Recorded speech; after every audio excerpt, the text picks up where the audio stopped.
bear day.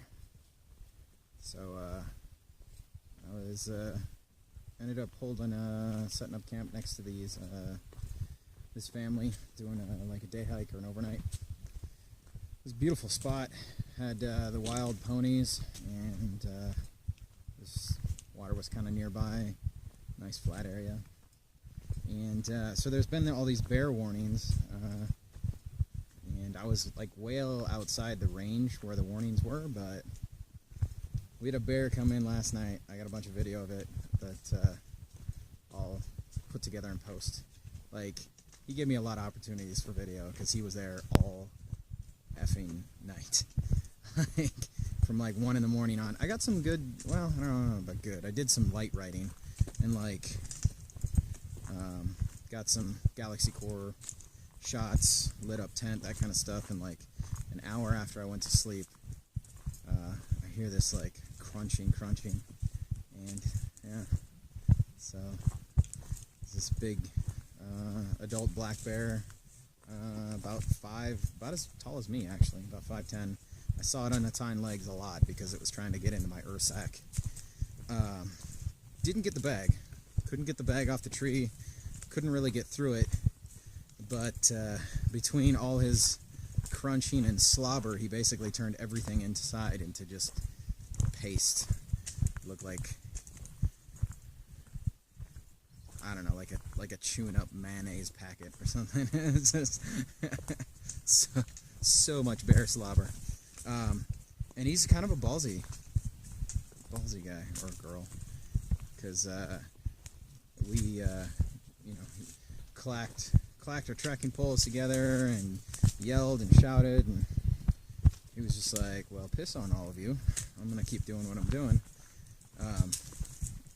He even like took my trekking pole and like moved it off, ran off with it for a bit. I found it later, but rocks barely even, like, started throwing rocks, and he barely registered. We actually had to like hit him with, or hit it with rocks, and then it would like kind of get startled and run off a bit, but it would be back like 10 minutes later. So their bag, they actually hung, and it still got to their bag because it chewed through the rope.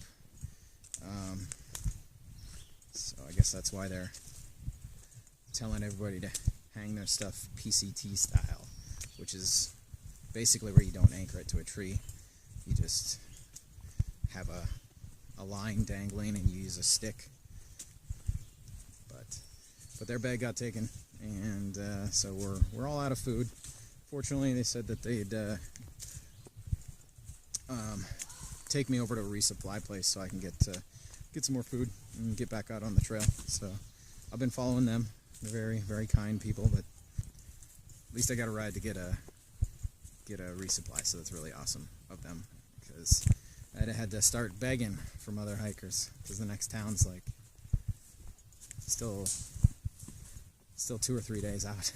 I'm like right in the middle of a 6-day stretch. So Troutdale's coming up. I probably could have made it to Troutdale just fine, but yeah, so Bear got my stuff. Look forward to those pictures and video.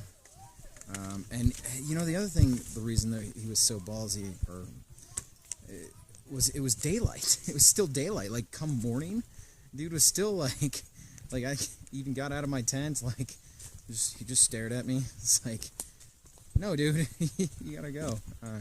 Anyway, so I'll probably call it in, just because that incident is outside where they were aware of. So when I get down to service, I'll call it in and let them know they need to expand their warning signs. Yeah. So anyway, I guess that's my first hiccup, I suppose. But cool pictures to come, huh? Yeah. All right, I'm gonna go resupply. This is basically, even though I'm still hiking, it's basically a 0 day because I'm not gonna make any miles. It's a full resupply. Fun. All right.